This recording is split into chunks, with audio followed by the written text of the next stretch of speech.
Okay, everybody, we're here with Ascanio-Moto Aragona de Cortez. This guy is becoming Mr. Mexico. He knows a lot about Mexico, and this guy not only knows about Mexico, he goes around the world and travel with his bike, KTM bike, and he's going to tell us which are the best parts and a lot of tips to travel through Mexico, right? Ascanio. Absolutely. I'm excited to basically share all of the love I have for this amazing country. I'm actually here right now in Mexico. I'm in the in CDMX, the capital, aka DF for the old timers. And so what do you? I know you have a lot of questions for me. Let's get right into it. I have a lot of questions. I hope that we have the time to answer them today, but I was wondering, first of all, what caught my attention. Man, you're something from Cortez. You're like Italian and Spanish. Can you tell us a little about that? Actually, well, my family, I'm a direct descendant of Hernan Cortez, and that's actually the reason why I love Mexico so much. Ironically, about 3 years ago, I've been coming to Mexico for 30 plus years now.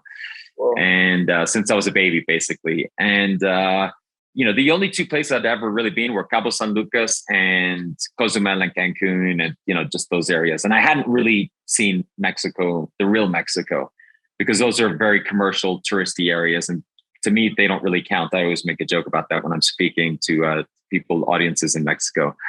And they agree. And then about 3 years ago, I was contacted because of my lineage back to Hernan Cortez to make a documentary. And they wanted basically the descendant of Cortez to meet the descendant of Moctezuma on the 500-year anniversary. And they wanted me to meet the descendant in the exact time and the exact place where Hernan Cortez met Moctezuma II.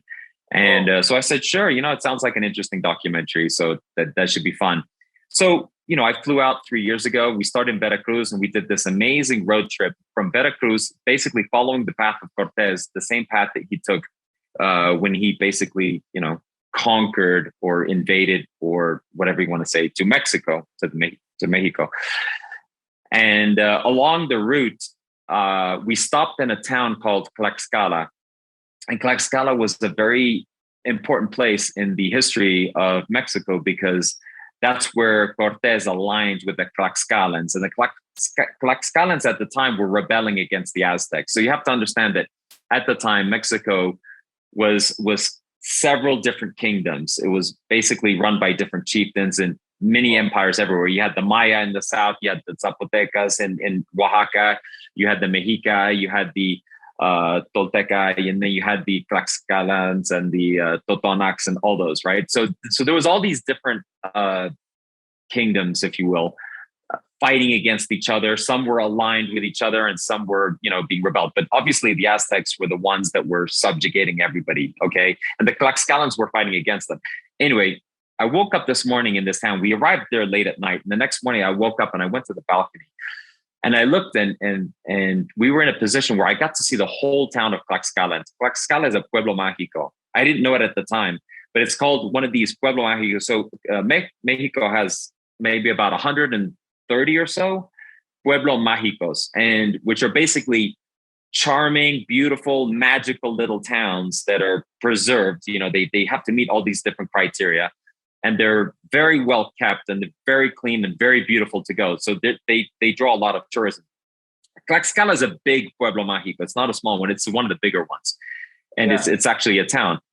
And I remember looking out the window and looking at this town and just going, what an amazing, beautiful place this is. And I remember this, I go, this is like a different Mexico than I had ever known. And at that moment, I'm like, wow, I started just falling in love. I was just like, this is amazing. And I just wanted to see the city and the town. And it was very colonial. And they had the traditional little square, with the church and the municipal building and the courthouse and all of that stuff, right? That all the traditional old, the new Spanish towns had. Yeah. And I fell in love. And so from then I said, I want to just learn all about Mexico. And after that, of course, went to Cholula, another amazing town. another Pueblo Mágico with so much history. It actually has the world's largest pyramid, man-made pyramid, and it's this hill. It's a giant hill, and on top of the hill, there's this beautiful little church where the Spanish, obviously, the pyramid was completely it was kind of ransacked, and then they destroyed the temple at the very top, and they put a Spanish church on top. And then, of course, the pyramid became overgrown, and it looks like a hill. So if you didn't know any better, you're like, wow, look at that crazy hill. But it's actually not a hill, it's a pyramid. And it's the largest pyramid in the world. It's far bigger than Teotihuacan. It's far bigger than anything in Giza, the pyramids of Egypt. It's bigger than anything in East Asia. It's enormous. It's the largest man-made, in fact, it's probably one of the largest man-made structures in the world. I mean, it's gigantic. Okay, it's just solid stone. Nobody knows really when it was built or how it was made, but it's fascinating. And so that's the second place that I went, and fell in love even more. Met amazing people along the way. I mean, the Tlaxcalans and the Cholulans, they really helped our documentary and supported us in so many ways. And then, of course, getting to Mexico City, going to Teotihuacan, going to Templo Mayor, with Tenochtitlan in the center of the Zócalo, seeing the Zócalo, which is the second biggest square in the world after Tiananmen Square. And I've been to Tiananmen Square, and it's enormous. I mean, it's almost like it's crazy how big it is. But the Zócalo is insane as well. It's enormous, and so I spent some time there, and that was my first real trip through Mexico. I mean, it was my first road trip. I had done the road trip from like Cancun down to Tulum to Chichen Itza and back when I was back in 92 or 90. I'm sorry, it wasn't 92. It was like 98 or 99. It was around 2000. So yeah, right in 2000. So you travel through Mexico. You know Mexico better than anyone because you do the backpack thing, and you also do it with your bike, right? So I'm very proud to say I've been to every single state in Mexico. I've been to pretty much every large city. If you can see this map on the that I pulled up, pretty much this. I've been everywhere. I've been down through Baja twice. Back down all the way, then up. I've been down through Sonora a couple times, all the way down to Sinaloa, Nayarit, Colima, up to Mexico City, and then so all over the place. Pretty much every major city I've been to. The only two I haven't been to are Juarez and Nuevo Laredo in Nuevo Leon, and I don't have any desire to go there. They're not towns that you want to be in unless you want to get into a lot of trouble. That's where a lot of the dangerous, I guess, the cartel activity is, and so those are areas that I wouldn't recommend anybody stick around too long in. But they're not tourist. They're not tourist destinations, but I mean, there's so many amazing places. If you look at this map here, I guess that we have here, I don't know if you can see the mouse going, but the green is obviously tropical. Those are tropical, subtropical areas. They're mostly dry tropical, not wet tropical. We don't really have too much wet tropical in Mexico. So these are areas that, although they're tropical, they're not like rainforest. They're not like wet all the time. And there's even a little tiny bit here in Baja California. There's right at the point there's a beautiful little area in southern part where it's actually, it's green. It's quite a bit green. And if you see actually here, if I can zoom in a little bit, oops, let's get rid of this. See, there is quite a bit of green in the bottom parts. And what's beautiful about like Baja California, there's even some places like Mulegé up here and San Ignacio where you actually get little oases. And so you do have water, fresh water there. Nice. But anyway, I know you have a lot of questions, so let's go. Yeah, my first question is, what resources should people use to prepare for a motorcycle trip through Mexico? Well, great. So either motorcycle trip or just a regular car trip. The number one resource I think everybody should use, and most people probably know about it, is the Lonely Planet guide or just a travel guide. It doesn't have to be Lonely Planet. I love Lonely Planet guides. I love the highlights. It's divided into different chapters with different highlights. So it gives you a really good idea of what you should see, what you don't want to miss. That's the first one. The second guide that I use is UNESCO World Heritage. So we'll put the link in there. It's a UNESCO World Heritage site. And I go and I always look and see what are the UNESCO World Heritage sites, and I try to get an idea of what's important. And whenever I visit a country, my goal is always to go to all of the UNESCO sites, because if you basically go to the UNESCO sites, you're not going to be disappointed. You're going to see the major things there. You're going to see what's unique and what's most important about a country. So those are my two main resources. Of course, the third resource is just basically Googling on the internet. You can always pick top 10 things to do in Mexico, or top 20, or top 10 in Baja California, whatever your road trip's going to be, and use those, and stick to the basics, basically. I watch in some of your videos that anyway, sometimes you like adventure and you like to get lost and try to find new paths, and that's the best part of the adventure, of your adventure. So but you also talk with the locals and you try to see if they have data or information that maybe you can find on Google or any other place.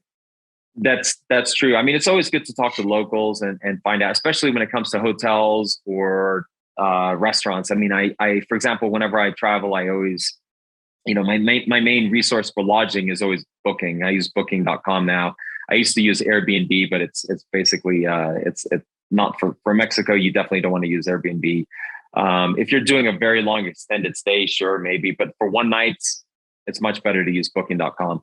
The other thing you can use when you're looking for hotels in Mexico is just go to Google Maps and hit hotels, and it'll pull up a bunch of hotels too.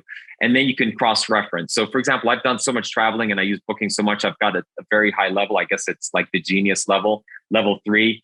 So I get discounts on hotels, and it's actually pretty good. So usually if I use booking.com, it's always going to be cheap, but that's not the cheapest way to go, because, for example, a lot of times you go Booking, then you call the hotel, and then you can actually get a couple $100 pesos off the rate. So if you bring cash, you're always going to get a much better rate. So if Booking says it's like 600 pesos for the night, which would be $30, you show up at the hotel with $22, that you're probably going to get that rate. So it's always good to not use one or the other. And also, of course, if you need to book because availability is scarce, then use the Booking app. Just book it and just pay the extra whatever, just in case.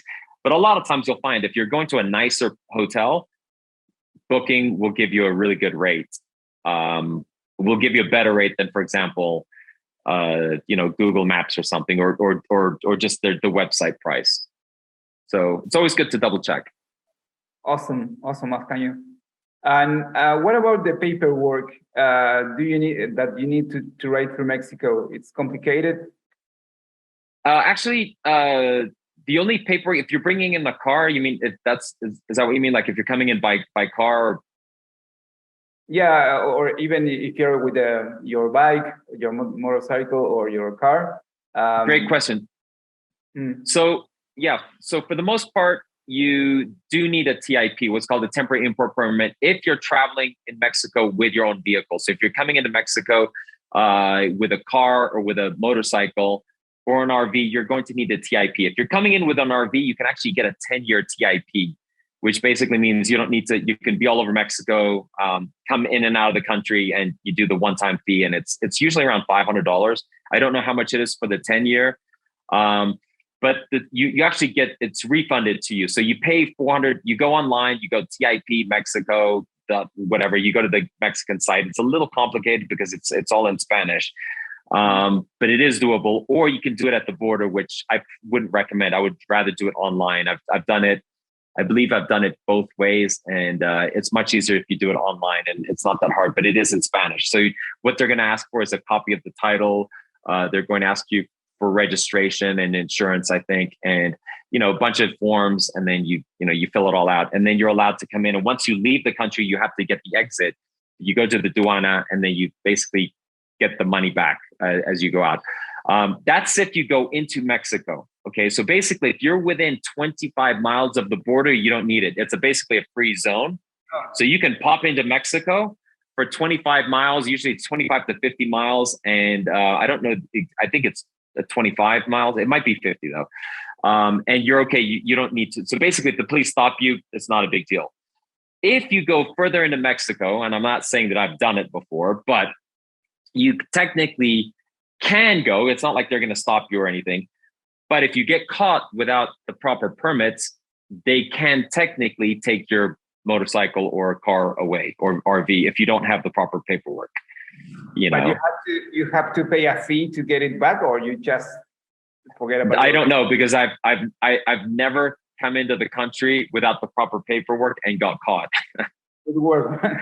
So, but I'm saying, if you can't, I've heard that if they catch you without the proper paperwork, you could get into a lot of trouble.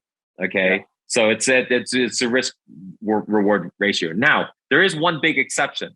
The entire peninsula of Baja California is completely free.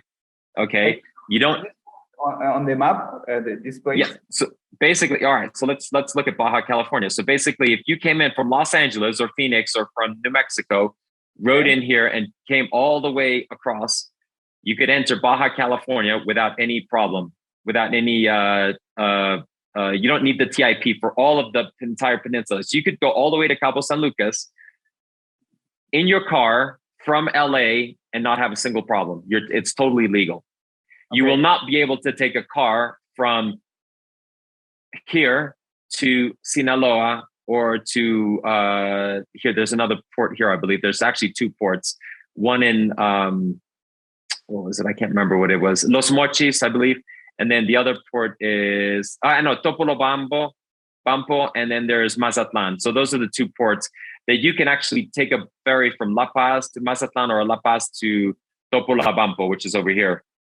However, if you come with your car, you want to make sure you have your registration, the title to the company, and insurance. And then you can go in La Paz, basically get the paperwork. You have to go to the, what's it called? The Banco Ejército. So, or Ban Ejército. I think that's what it's called. Ban Ejército. And then you basically go, it's like the authorities, the border authorities, whatever, and they will give you the proper permit to go across. You could also possibly do it online, get the paperwork done, and then just present it to the to the ferry. But they're going to ask for that. I made the mistake once. I drove a car all the way down to the tip of Baja California, and then tried to get a ferry across to Sinaloa to come back up through Mexico that way. And they shut me down and said, nope, you don't have the proper paperwork. Because I was in my brother's car. I had my brother's car, and we were missing title, missing insurance, missing registration, missing basically a million documents. So remember, you need your title to the vehicle. You need the insurance, proper insurance, and you need to have the registration card on the vehicle, the original registration card, not a photocopy or anything like that. And you probably need a passport and driver's license as well. So that's if you're going to the mainland. So don't forget all those things. I believe, well, actually, you do need a passport. If you you just go to Tijuana, coming back into the States, you're going to need a passport, or you're going to have serious trouble. Great tips, Ascanio. Great tips. Great. Awesome. And when you travel so many times to Mexico, can you tell us how are the roads like? Awesome. Okay, so the roads in Mexico go from like world-class racetrack, brand new roads, to the most beat up, disgusting, bump, what they call topes in Mexico, and a lot of speed bumps and just really nasty roads. So my advice is just, for example, like all of Baja California, the roads are brand new. So if you're thinking of doing a road trip to Mexico and you're kind of concerned and scared and nervous about how to navigate, the easiest road trip to do is definitely start in Baja California, because number one is the scenery is spectacular. Almost everywhere you go, you're going to see beautiful Pacific Ocean. You're going to see the amazing Sea of Cortez, named after my great tatra abuelo, grandfather. Okay. And you're going to have basically brand new roads. They've done an amazing job with these roads. I was there 2 years ago, and the roads were like literally racetrack. Perfectly smooth, black tarmac, delicious. The other thing is that there's no, it's all autopista, so you can pretty much go as fast as you want. Although, you might get caught by a cop if you break the speed limit, but the speed limits are fine. So you can go everywhere you want. And there's no tolls either. So you don't have to pay for tolls. It's like everywhere else in Mexico, there's tolls. Every freeway you take, you're going to be paying for tolls, which is always a pain in the ass. I don't like it. And there's a little bit of traffic and then you go through, right? Right. So this will for beginners. Let's say the beginners for traveling through Mexico, they can try. Okay, nice. Exactly. I would highly recommend do the Baja California, go from the top to the bottom. You're going to see a couple different, there's the Mojave Desert at the very top. And then in the middle, it turns to Sonoran Desert, and you have the beautiful saguaro cactus that just, the giant cactus that you see like in New Mexico and Arizona, and all of the Sonoran Desert. So all of this is Sonoran Desert down here. And then you've got a couple amazing places. You've got the Biosfera de Vizcaino. This is a famous area here where, it's completely, there's a lot of green here, marshland, a lot of wetland here. You've got a lot of these bays and inlets that are, have somewhat of their own ecosystem. They're not really deserty. They are deserty, but not really. You do have several different, like, for example, Mulegé here and San Ignacio here, where these are oases. You can't really tell, but this place here, let me zoom in real quick, because this is a very special place that everybody should try to visit at least once in their life. This is an oasis right here. And this is a beautiful lake.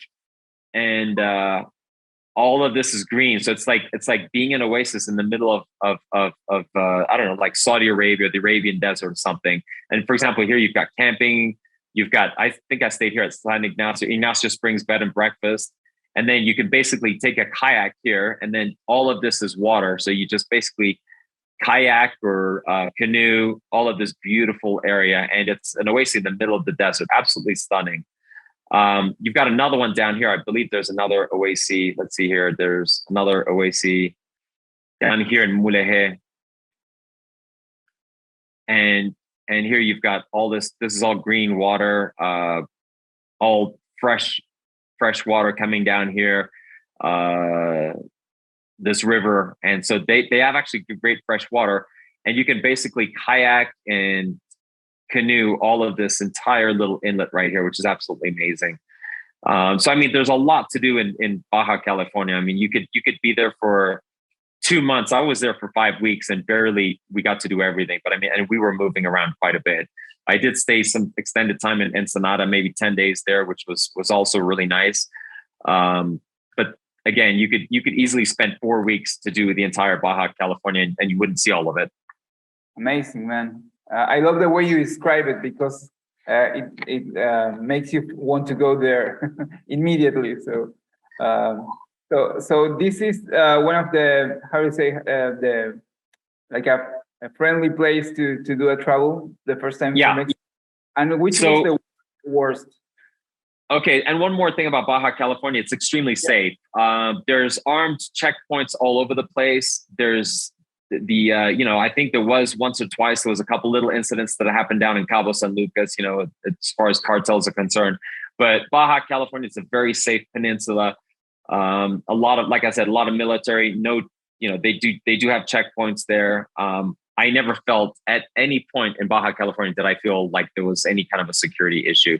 Of course, if you're in Tijuana on the wrong road late at night or in Rosarito, yes, you're asking for trouble. So the general rule is don't drive at night. Don't be very careful at night when you're out. It's very dangerous at night because the roads in most of Mexico, you've got topes, which are the big speed bumps that hit you, and you don't want to be driving at 60 miles an hour hitting a tope because it'll destroy your car. Trust me, I know a little bit about that. There's also animals. There's a lot of dogs that are roaming the streets, and you see dead dogs everywhere. And that's usually people driving at night. They hit them. They don't see them. There's people always walking at night. God forbid you actually hit a human being. And it's just, and there's also holes, a lot of holes and, things that get left on the road. Big holes, not like the States where a hole, usually gets taken care of pretty quickly. Something you want to be careful of. So don't ever be driving at night. And you're gonna increase your chance of survival by about 10x. That's a good advice. So the worst place, the most difficult place to drive in Mexico. So as far as, for example, like the topes, so topes are the speed bumps, and anybody that drives in Mexico for after a while is going to become very familiar with the topes. So usually the topes are basically, they're the poor man's traffic light or poor man's stop sign. And, you know, in Mexico, they love their topes. It's probably the country more than any other country, more than Guatemala, more than Belize, more than Honduras, Nicaragua, Costa Rica, and Panama, where you will find topes all over the place. Okay. A lot of times these speed bumps aren't even marked. So you could be driving at 60 miles an hour at night. And I've done it, you know, I'm not 60 miles an hour. I was probably doing 40 miles an hour, and I hit one, and it literally feels like you've had an accident. So, I mean, I highly recommend people don't drive at night. And that's probably the biggest reason. In the South, Oaxaca and Chiapas is probably the one state that has more topes than anywhere. So the driving there is pretty ugly. Lots of topes. I mean, sometimes you'll be on a highway driving, and all of a sudden topes show up out of nowhere, and you know, you got to slam on the brakes, and you still hit them hard, and it's like, very frustrating. So you don't find topes on the freeways for the most part. I have been on a freeway before where they did have a tope, which was kind of crazy, but for the most part, you know, Chiapas, Oaxaca, there's a lot of topes down there. As you go farther to the north, it's less and less. You know, but that's not to say, for example, we went to Puebla the other day, which is right here in the heart of Mexico. It's right, Puebla's, oops, sorry, let's get out of this part here. Let's go here, Puebla, right here. And it's a small town. And yeah, even though it's so close to the capital, it's a very old town, and it was full of topes, and we must have hit 100 of them. I mean, just that one day. So you got to be careful. You know.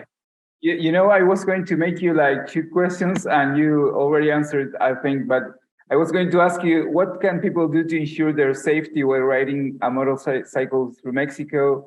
And what would be the ideal first road trip through Mexico? Ideal first road trip, definitely Baja California. Go all the way down to the end and back. It's going to be amazing, magical. Plenty of amazing little seafood restaurants on the coast. I mean, if you like seafood and you like tacos, and you like the, you know, seafood tacos, like fish tacos or shrimp tacos, you will be in heaven. I mean, you could literally feast on the most amazing seafood tacos for a month, and you won't get sick of it. I can guarantee you that. That's for Baja California, and that also depends on what time of year you go. If you go if you go in the summer, like July, August, it's going to be very hot, especially along the coast of the Sea of Cortez. If you're along the coast of the Pacific coast, it's going to be a lot cooler, but still, I would recommend, you know, go there. Don't go there after middle of July. It gets very hot, to early September. Those are the times. And then so mid-September on, probably mid-September, late September would be a good time to go back, because the Sea of Cortez would be very warm and it won't be as hot. So that would be when I would go there. What was the other question you wanted to ask? Like, what can people do to ensure their safety? Yeah, I mean, with the topics, I don't know if you tell us about that, but you have any other more safety tips? Yeah, absolutely. So number one is don't be a tourist. When you go travel, don't look like it. Yeah, I mean, you'd be surprised. I mean, in Baja California, you can go like a tourist, and you know, everybody's a tourist down in Baja California. So it's not really, I wouldn't say it's extreme travel.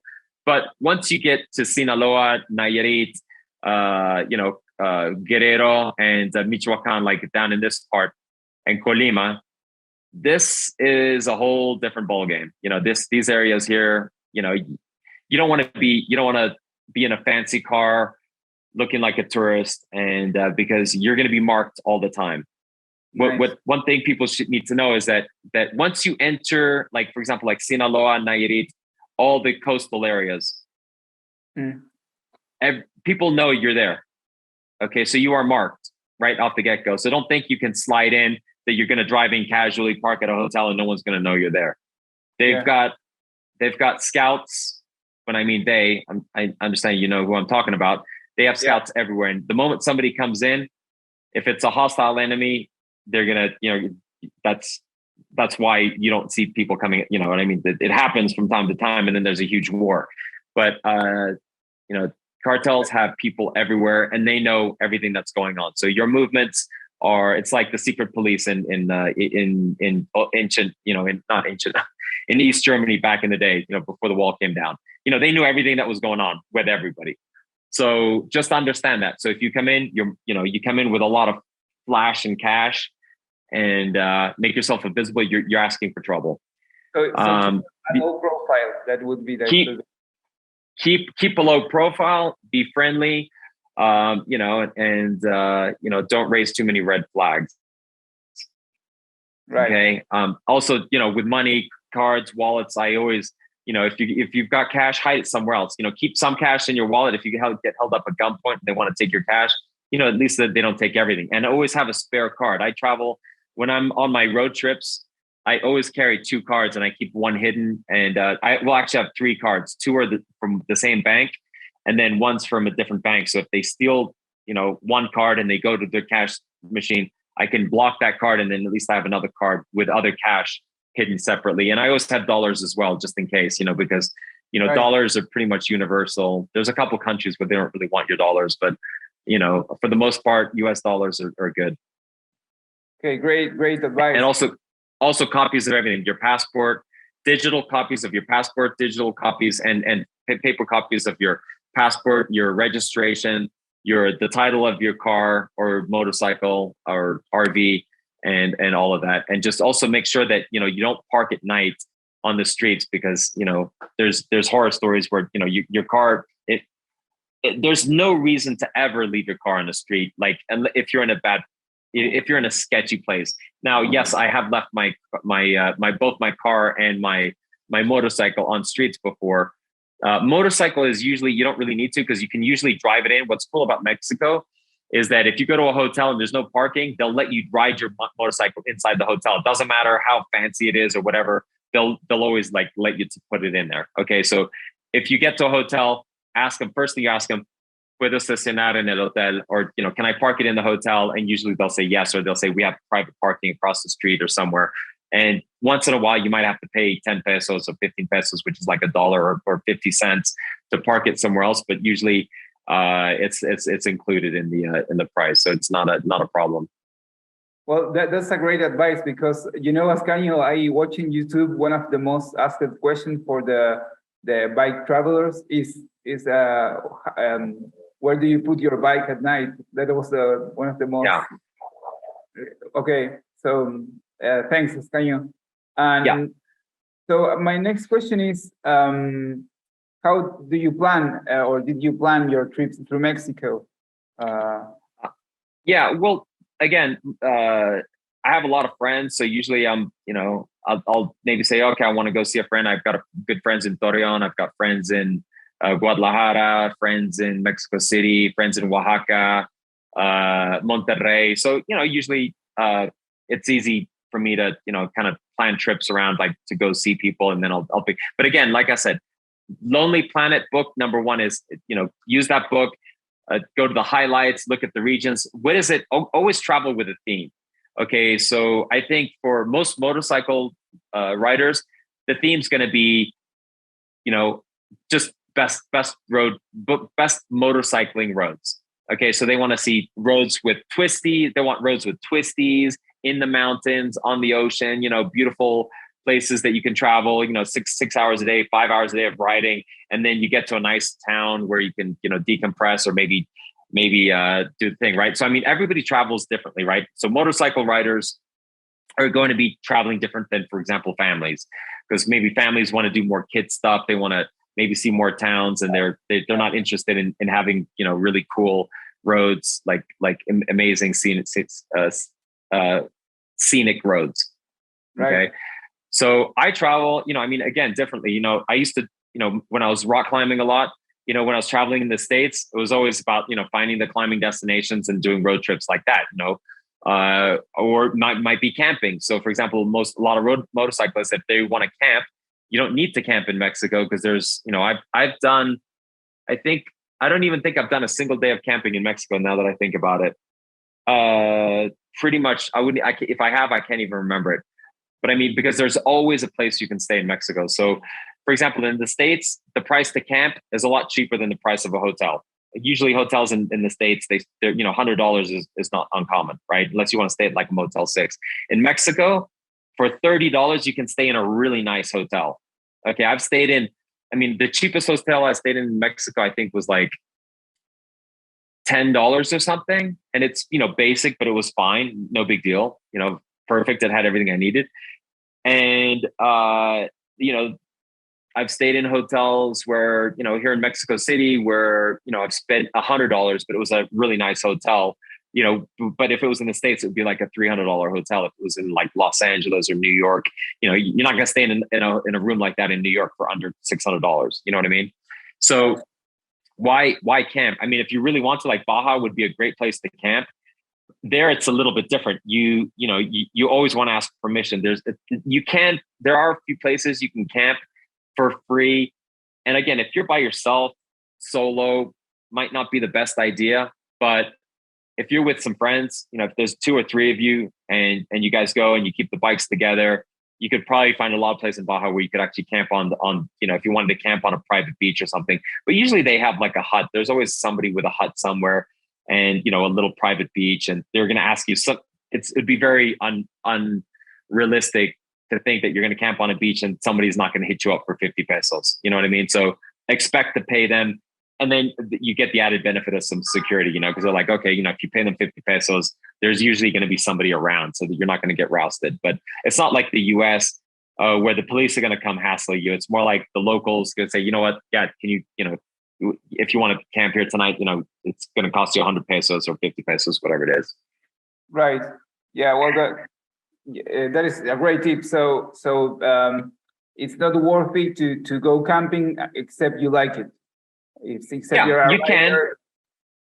Yeah, I've got full camping gear on my motorcycle. I've got a tent, sleeping pad, and a sleeping bag, and it takes up quite a bit of space. And I've used my sleeping bag a few times. Luckily, when I was in like Monterey, so I've been in hotels before it was like really cold in the north. In the winter, and it was like, I was so happy to have my sleeping bag. But if you're not doing a northern road trip in the winter, you probably won't need a sleeping bag. You'd have a very light sleeping bag. If you go down to Baja California and you're camping on the Pacific coast, doing a surf trip, sure, you're going to need a sleeping bag. You're going to stay at some place, you're going to have your tent, you're going to keep pitch it during the day, you go surf all day, have tacos at night, not a big deal. But for the most part, if you don't want to schlep camping gear, you absolutely don't need it in Mexico. Absolutely don't need it. Travel light, that would be another. Yeah, right? Travel light. And I don't travel with a stove, and I don't travel with a refrigerator or anything to keep my stuff cool. So there's always a place to find food. There's always a place to a lodging to camp at. Worst goes to worst, you go knock on someone's door and ask them if you can give them, a few hundred pesos for the night just to crash on their couch or something. And about that, how do you find restaurants and lodging in Mexico? Okay, good question. All right, so again, for lodging, I think we touched on that. You want to basically use booking.com, my favorite app. And then the other one I use sometimes is Google. In tiny little towns, you might not find a booking. So what you want to use is Google. Just go to Google Maps, type in hotel, and usually they've got that little thing where it says restaurants, hotels at the top. Hit hotels, boom, it'll pop up and it'll say these places are free and this is how much it's going to cost. And then you go and usually they're 2-star to 3-star hotels. Very basic. Hotels in Mexico, they're clean.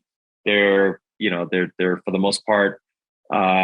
Most of them have warm water, not always. So just, always ask if you're up in like Chihuahua in the winter in the mountains, ask them, agua caliente? Yes. Make sure it's got hot water, because if it's not, you're going to have a horrible night. And then, you can usually, they're always cool. If you want to check out the room, they'll let you check out the room, say, can I see the room? Sometimes I usually check it out because I want to make sure it's got light. So if it doesn't have light, I get weird. I want natural light.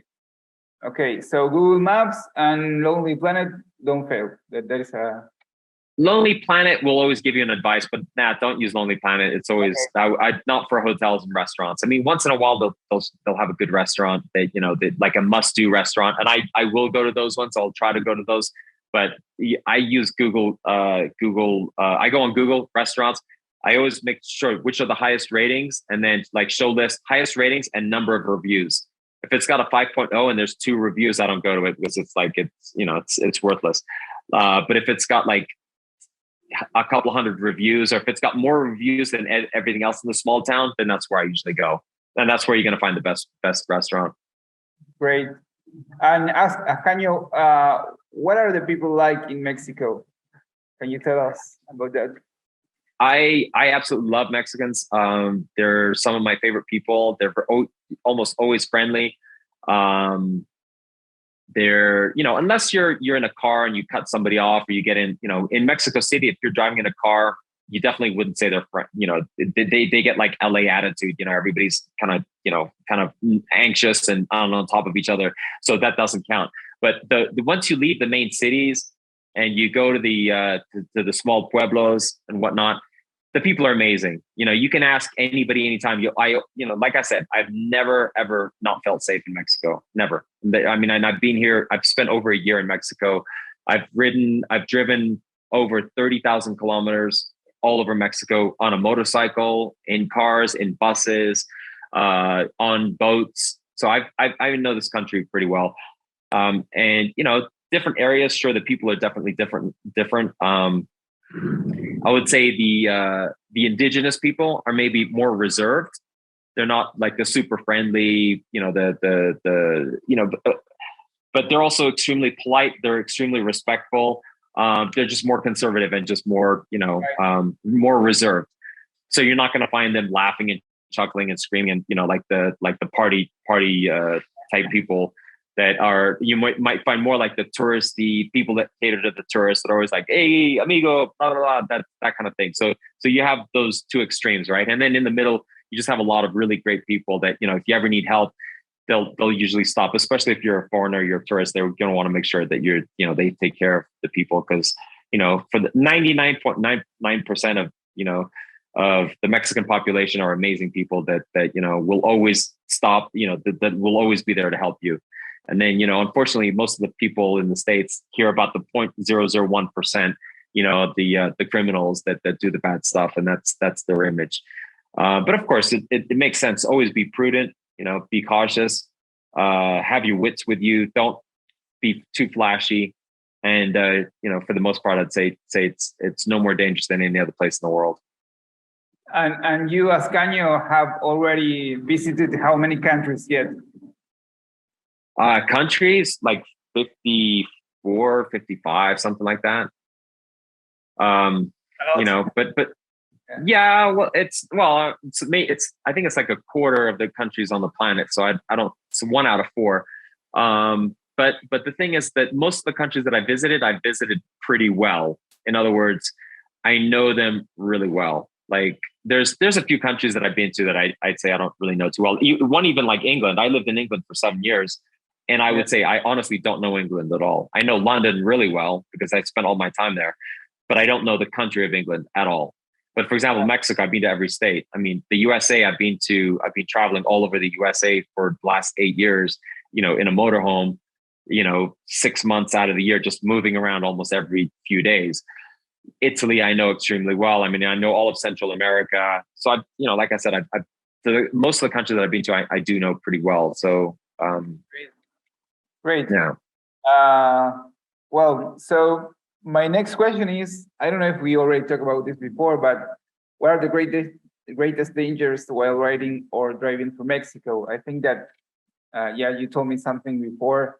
I really like what you told us about paying attention about the red flags in certain places. We shouldn't be riding at night also. But there is something else that maybe you can remember about that could be dangerous, even if you're a rider or not. Wow. I think there's one of the highways, I believe it's Highway 1 here in Tamaulipas. That's an extremely this part here, there's a highway here. I don't know exactly which one it is. I think it runs from Matamoros through Tamaulipas. It's Highway 1. It's apparently even you don't want to do that road unless you're escorted by the police. Wow. I've done, yeah, you need a police escort, and if you don't go with a police escort, you're asking for trouble. I think it might be this one here from Monterey to Reynosa, but I think there's another one too that's possibly from Matamoros through the heart of this. Let me see real quick. Let me see if I can blow it up.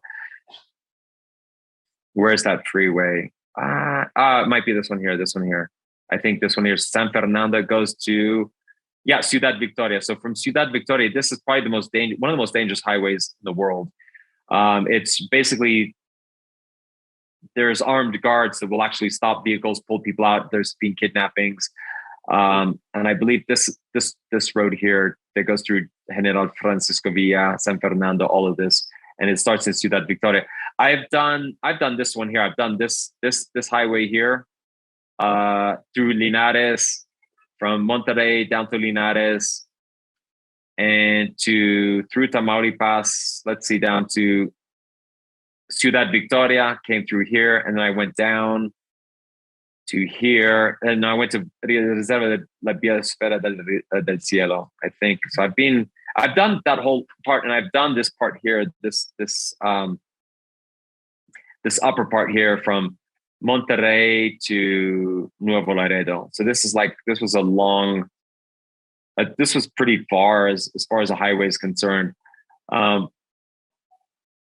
would be careful on this one too. This is also a pretty heavily, trafficked. Okay. There's a lot of cartel activity through this part here from between Monterey and Nuevo Laredo. So just have your wits about you. It is a main autopista, and so it's a lot safer than, for example, if you don't want to take the libre. The libre means the freeway. But again, I've also been up to here. Where else have I been to? Hold on a second here. Just looking around here. So I've been up to Cienfuegos, which is up here, I believe. It's up. I've been to Cienfuegos, which is should be right around here. And this is all fine. This is all, you're not gonna have any problems up in that area. It's very, very chill.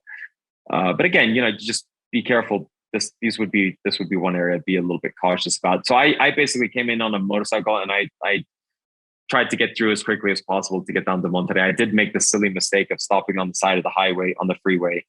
And then I asked myself, I remember thinking, like, what am I doing stopped on the side of the freeway? This is just really stupid. And then I got back on my bike and I blasted down to Monterey, and then I was fine. I got there before dark, which was good.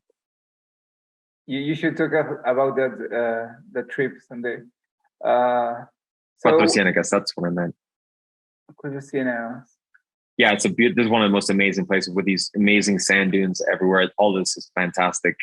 The beautiful riding. I mean, for a motorcycle, for a road trip, this one here is one of my favorites right here, to go from Monterrey up to Cienfuegos, down to Torreón, and then through Parras de la Fuente. I mean, and to Saltillo and back into Monterrey. I mean, you could do it in a day. It would be a long day.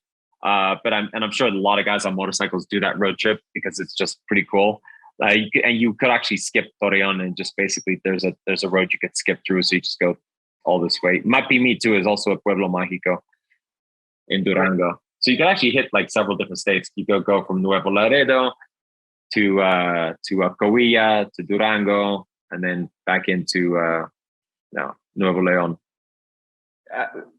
My last question was about exactly which are the best cities to visit in Mexico that you can recommend us. Oh, absolutely. So I think obviously, so in terms of, if you're going to go to Mexico and you want to, understand what Mexico is all about, obviously the capital is number one place where you want to go. There's so much history and so much amazing things to do in Mexico, Ciudad de Mexico, that you could stay here for 2 weeks and not see everything. I mean, there's tons of museums. There's a national anthropology museum, which I would say is one of the best museums in the world. If you're into anthropology, it has salas or rooms one enormous room for the Maya, one for the Zapotecas, and the culture of Oaxaca. You've got one for the Mexica, the Aztec Empire. There's a huge room with the amazing sundial, which is very famous. I mean, everybody's at some point seen the sundial. I mean, there's just so much history in Mexico City that's definitely the city that I would go to. As far as the other cities, Guadalajara is also extremely. Let's see, where's Guadalajara? It's around here somewhere. Why can't I see Guadalajara? Okay, it's up here. Sorry, I'm looking in the wrong place. So Guadalajara, and this would probably be my second city that I would go to. It's the second largest city in Mexico. Monterey is the third largest city. I don't find it that interesting. It's a lot more like Americanized. It feels like, yes, it's Mexico, but it also feels very Americanized. Monterey is the richest city in Mexico. So they have money, and they've done a really amazing job modernizing. It's kind of like a Houston. Similar weather as well. So not too interesting, but Guadalajara would be my second city to visit. If I had to do a third city, and these are both UNESCO World Heritage Sites, these two cities, as is Oaxaca. Oaxaca is down here, Oaxaca de Juarez, which is the main town of Oaxaca. So the town of Oaxaca is absolutely stunning. It's really beautiful. It has that ancient colonial charming feel. There's lots of old churches there. There's a lot of things to do around Oaxaca. So if you're thinking about maybe a destination to go in Mexico, just fly into somewhere, Oaxaca would be a great place. Puebla, of course, is also an amazing small town, but I think this is my favorite city right here, Guanajuato. So Guanajuato it's let me see here. Can you see this or? Yeah. It's very close to Guadalajara, right? Or it's not really. No, not really. And actually, I might go to Guanajuato tomorrow. So tomorrow might be. Why doesn't they show the things coming up again? Oh, there we go. Maybe it's because I'm zoomed out. So this is the town of Guanajuato. Absolutely a beautiful little place where, you've got all these just charming buildings. This looks like San Miguel de Allende. I don't think this is Guanajuato. Is it? No, maybe it is. I don't know. Yeah, but I mean, look at this. This is the center of Guanajuato. I mean, my favorite town. It's a little bit dangerous right now. There is a war going on. Apparently, a whole bunch of, there was a shooting here at a restaurant the other day. So it could be one of those places that I might, right now it's a hot zone. So of course, it's always good to research before you go anywhere. Just, for example, town of Guanajuato, how dangerous, and then you'll see if you look on the State Department website, but of course everything there, they tell you, it's super dangerous everywhere you go. But if you go to the State Department, they'll tell you like if Guanajuato, if there's any activity there at all. So I think that if you Google, dangerous Mexican cities right now, obviously look at the most recent ones. I think Guanajuato would turn up, but it's one of my favorite towns. So we'll see. Hopefully we'll go. If not a big deal. San Miguel de Allende is obviously the other famous town that everybody knows about. It's because of the church, the beautiful church here, as you can see on the right side, with the cathedral, the downtown colonial part. It's charming. One thing, it's kind of like I call it the Florence of Mexico, because there's so many American tourists. It's so beautiful. It's so well kept. It's a lovely town, but again, there are quite a few Americans there, and don't be surprised if you hear people speaking more English there than Spanish. There's a huge expat community there, and you won't feel like you're in Mexico. I mean, it is Mexico, but at the same time, you'll find that there's it is a little bit touristy. So tourism is a problem, then you might want to skip it. The other place that I love is this town here, San Luis Potosí. This is a beautiful town. Let me see. Hold on a second here. San Luis Potosí. This is the town of Potosí. It to me, it's also I believe it is a UNESCO World Heritage Site as well. I believe it's definitely underrated. There's so many beautiful buildings in this town, and it's like has a very large colonial center. And you feel like you're in a different world. I really love this town. I mean, you can walk forever. There's quite a lot of walking, and these pictures don't do it justice. I mean, right? Yeah. I I remember there were so many more colorful buildings, lots of color. But again, if colonial buildings are your thing, you're going to really have a good time. I mean, it's definitely one of those cities. And the other one that I would highly recommend, another beautiful town, is Zacatecas. Let me see here where Zacatecas is. It's right around here. Aguascalientes, I believe it's right here at Zacatecas, up here to the north. And all this would also be a really cool road trip just to go through, some of these areas. And Ascanio, one question. Yeah. What makes for you, in your words, a place a jewel or a special place? The food, the buildings, the history.